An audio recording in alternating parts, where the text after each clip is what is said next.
Yu-Gi-Oh! Has evolved a lot through the years, so much so it seems intimidating to returning players or people trying out this game for the first time. When I returned to this game in 2021, I was fortunate enough to have kept all my cards and had enough to make a deck. Not a good deck, but a deck nonetheless. But I wanted to see what the game would be like if I started from scratch, with a monster a Yu-Gi boomer like me would probably get behind. I'm starting over with my favorite card of all time to try to crawl my way to competitive success while also limiting myself to trades and cards I pull from packs. So I'm officially starting from scratch. Last week, we fought in our last locals before YCS. We don't have a pack opening this week, but we were able to make one final trade before leaving for Raleigh. Alright, so we're doing the 2 talents for everything here. Much appreciated.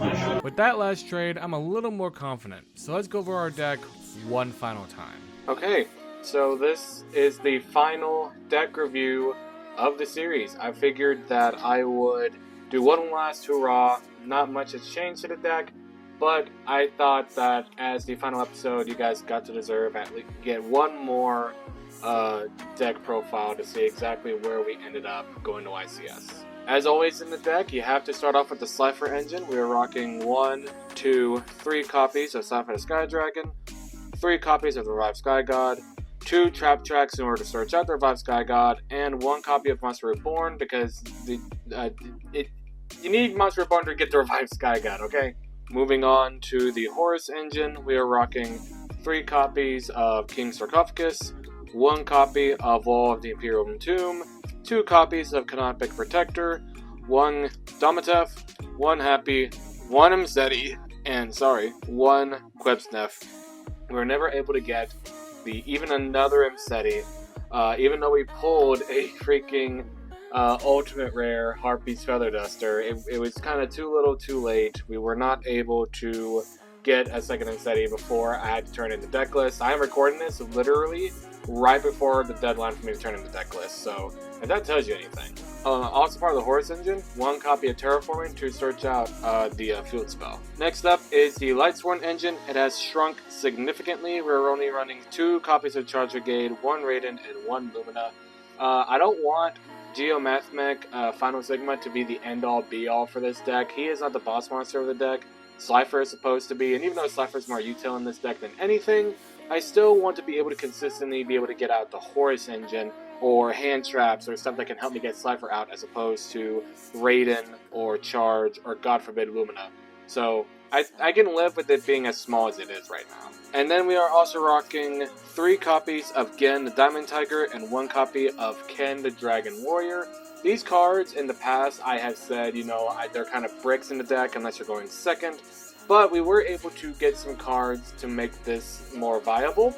If you saw the trade-in at the very beginning of the episode, you'll know which ones are coming up when I bring them up. Next up are hand traps. We are rocking 3 copies of Ghost Bell in the main. We are rocking 2 copies of Droll and Lockbird, 2 copies of Triple Tactics Talent. This makes the Gen and Ken engine infinitely more worth it. Plus it gives us a little bit of util in case our opponent ashes our Mzeti or our Terraforming or whatever have you. So that way we can use Talent to draw 2, take a look at their hand, or if we're going second, take control of one of their monsters for the turn.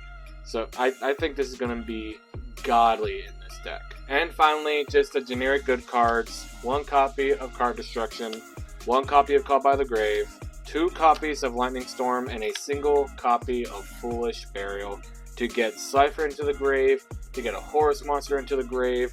Whatever we need in there at the time, Foolish Burial is a guaranteed get in there unless they have Ash. Next we're going to go over the extra deck, starting with the XZ's monsters.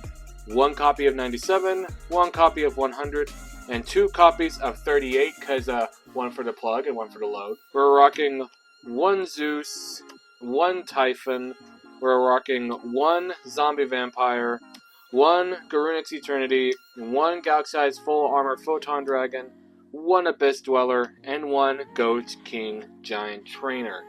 The Zombie Vampire is going to be like one of the better ones we get. Garunix is going to be a close second. Typhon and Zeus is going to be, we need something to get stuff off the board and also to kind of slow down our opponents. And then of course number 100 is simply here to be big beat stick. Number 38 is to be fuel for beat stick, but also be spell negate. because I think right now, especially the current ban list, spells are going to be more prevalent than ever. Switching up to the links in the deck, we're rocking 1 Dark, 1 Nightmare Unicorn, and 1 Geonator Transverser. This card is great because we can just swap control of our monster and our opponent's monster. So ideally, we would have Gen, so I summon Ken on their side of the field. And then we'd be able to get two more monsters out.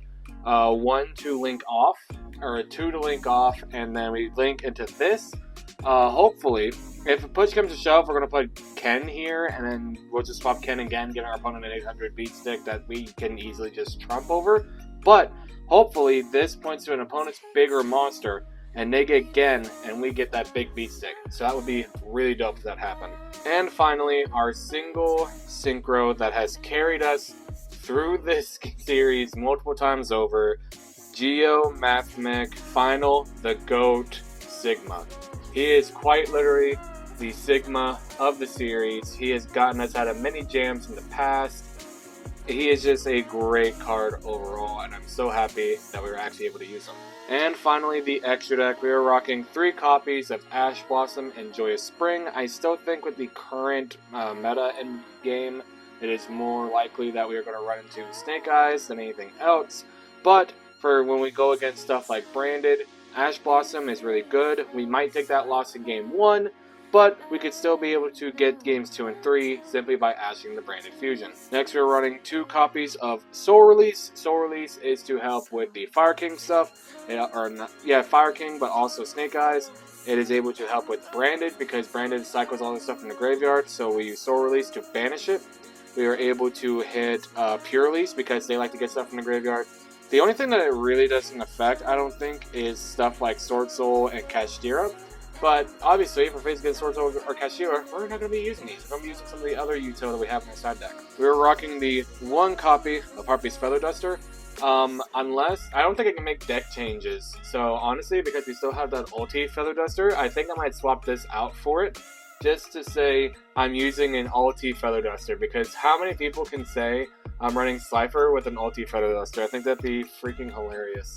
Next up, we're running 1 copy of Tikaboo. I'd run more, but the ban list says no. 2 copies of Infinite Impermanence, 2 copies of Dark Ruler No More, 2 copies of Evenly Matched, and finally 2 copies of Guard Darla, because sometimes the only thing that can get rid of a monster is by attributing it.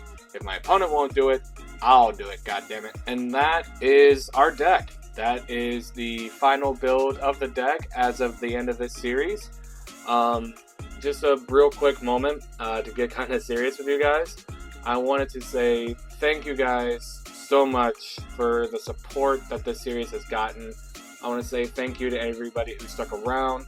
I want to say thank you to the friends. Shut up, Discord, now's not the time. I want to say thank you to the friends that have watched these videos, even though they have no unearthly idea what I'm talking about. They stuck around to see how the deck turned out and how well it does.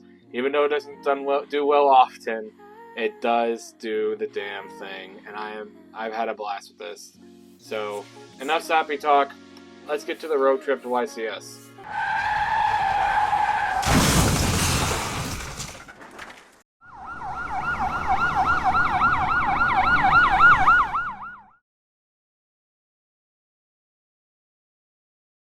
Hi. I think I owe you guys an explanation as to where the series has been for nearly a month and what the fuck is happening. So as you guys know, starting from scratch was intended to end at YCS Raleigh. Well, on my way to Raleigh, I shit you not, an hour and a half before I would have made it to the convention center where it was being held, I got into an accident.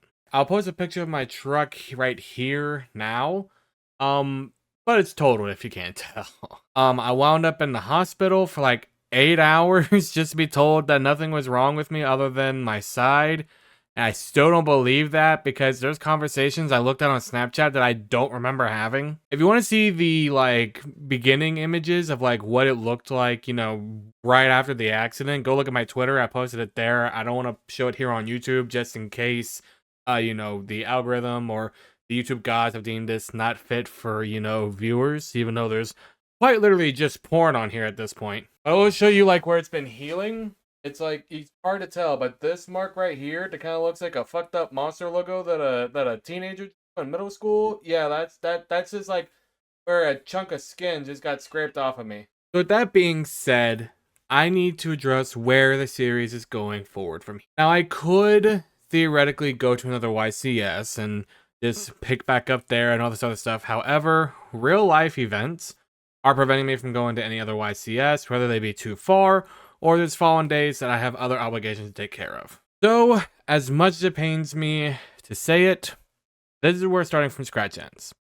This is the final episode. It ends with me in the hospital, just on a bed for 8 hours, thinking, God damn it. That being said, I do intend to bring the deck in its completed state to AYCS at some point, and I do want to record my experience there with the deck at my first ever YCS, so that way I can share that experience with you guys.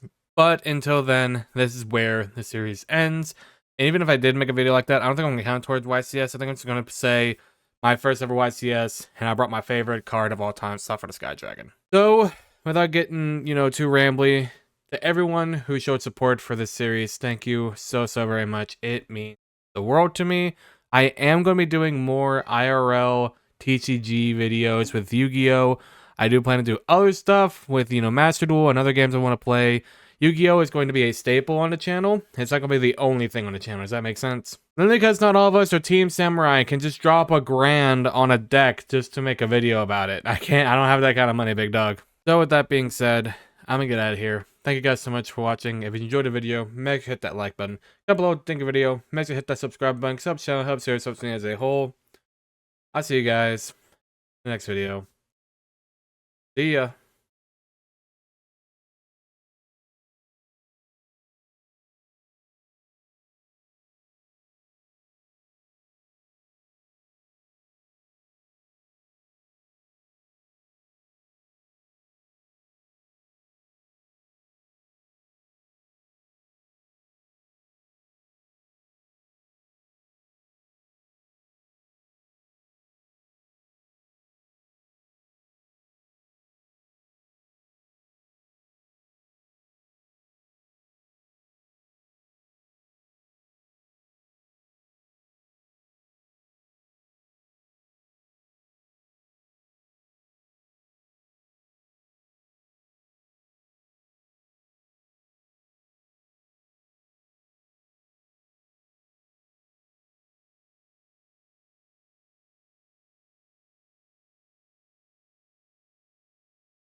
bars, little man.